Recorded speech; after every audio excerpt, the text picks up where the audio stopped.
আসসালামু আলাইকুম।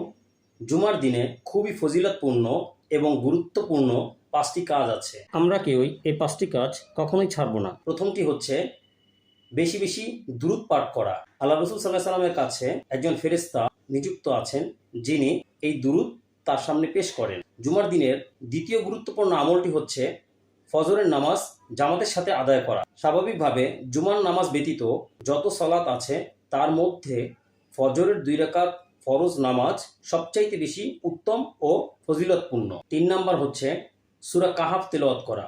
আল্লাহ রাসূল সাল্লাল্লাহু আলাইহি সাল্লাম বলেছেন, সূরা কাহাফ হাসরের ময়দানে ওই ব্যক্তির জন্য নূর হবেন। হাসরের ময়দানে যখন কিনা ঘুটঘুটে অন্ধকার থাকবে, তখন সূরা কাহাফ ওই ব্যক্তিকে আলো দিবেন। চতুর্থ পয়েন্টটি হচ্ছে কয়েকটি কাজের সম্মিলিত একটি কাজ, তা হচ্ছে উত্তম রূপে গোসল করা, পায়ে হেঁটে মসজিদে যাওয়া, ইমামের কাছাকাছি বসা, অনর্থক কথা ব্যতীত ইমামের খুতবা মনোযোগ সহকারে শ্রবণ করা। কেউ যদি এই কাজগুলো পরিপূর্ণভাবে করে, তবে আল্লাহ রাসূল সাল্লাল্লাহু আলাইহি সাল্লাম বলেছেন ওই ব্যক্তির আমলনামায় ১ বছরের নফল সালাত ও ১ বছরের নফল সিয়ামের সওয়াব লেখা হবে। ৫ নাম্বারটি হচ্ছে জুমার দিন বিশেষ একটি সময় আছে, যে সময়টিতে দোয়া কবুল করা হয় বান্দার, সেই সময়টিতে বেশি বেশি দোয়া করা।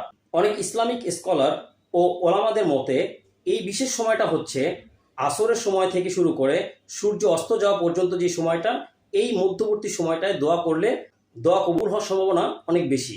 তো আমরা সকলেই চেষ্টা করব এই ৫টি কাজ যেন কোনোভাবে আমাদের কাছ থেকে ছুটে না যায়। আল্লাহ সুবহানাহু ওয়া তাআলা জুমার দিন আমাদের সকলকে এই ৫টি আমল করার তৌফিক দান করুক, আমিন। এই আমলটি শেয়ার করে সকলের কাছে পৌঁছে দিন, যাতে সবাই এই আমলটি করতে পারে। আপনার করা শেয়ার দেখে যদি কেউ এই আমলটি করে, তবে সে তো সওয়াব পাবেই, সওয়াবের একটি অংশ আপনার আমলনামাও লেখা হবে ইনশাআল্লাহ। আসসালামু আলাইকুম ওয়া রাহমাতুল্লাহি ওয়া বারাকাতুহু। আসসালামু আলাইকুম।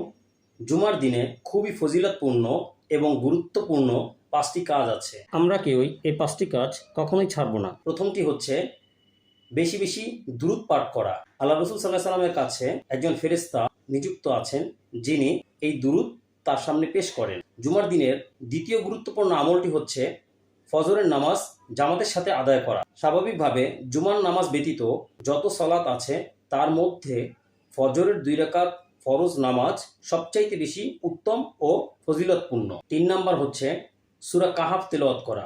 আল্লাহ রাসূল সাল্লাল্লাহু আলাইহি সাল্লাম বলেছেন, সূরা কাহাফ হাসরের ময়দানে ওই ব্যক্তির জন্য নূর হবেন। হাসরের ময়দানে যখন কিনা ঘুটঘুটে অন্ধকার থাকবে, তখন সূরা কাহাফ ওই ব্যক্তিকে আলো দিবেন। চতুর্থ পয়েন্টটি হচ্ছে কয়েকটি কাজের সম্মিলিত একটি কাজ, তা হচ্ছে উত্তম রূপে গোসল করা, পায়ে হেঁটে মসজিদে যাওয়া,